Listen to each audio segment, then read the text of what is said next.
Bana, baada ya Yanga kumtangaza kocha wake mpya ambaye anaitwa Mankoba Mkwithi. Kwa wale ambao watajua namna ya kupronounce hili jina utaniambia hapo kwenye comment kama nimepatia au linatamkwaje. Sasa baada ya Yanga kumtangaza kocha wake mpya mkuu ambaye atainoa klabu ya Yanga kuanzia msimu wa 26-27 wa NBC Premier League, maneno yamekuwa mengi sana hasa kwa wasau wenyewe. Unajua, baada ya kumtangaza story imekuwa kubwa sana kwa sababu alikuwa ni kocha mkuu wa timu ya ligi kuu ya Afrika Kusini ambayo inaitwa Golden Arrows.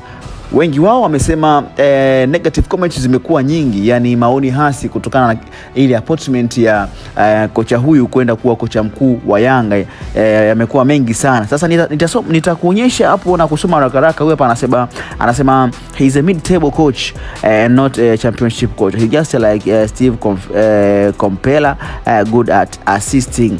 Huyu mwingine anasema he can come to chief as spiritual assistant and not the first coach. Mwingine anasema Mane was behind his success coaching open checkbook club plus he was not alone. He asema he did Steve and Roland. So no, for example, why is he struggling at Golden Arrows?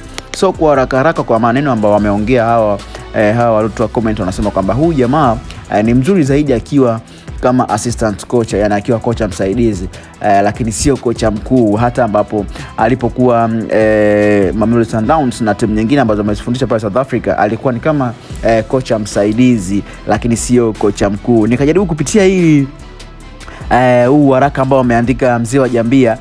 Kuna key point ambayo ameiongelea. Sasa nataka nikupitishie kwenye hii key point ambayo ameongea. Anasema ile CV yake, yale mataji 9 ya ligi, ni vizuri tuseme kwamba mataji 5 alichukua kama kocha msaidizi wa Pitso Mosimane, ambapo alikuwa kocha msaidizi kuanzia mwaka 2014 mpaka 2019, na mataji 2 alichukua akiwa na share cheo cha kocha mkuu na Roland Mokwena, wakati Pitso Mosimane ameondoka 2021 na 21-22.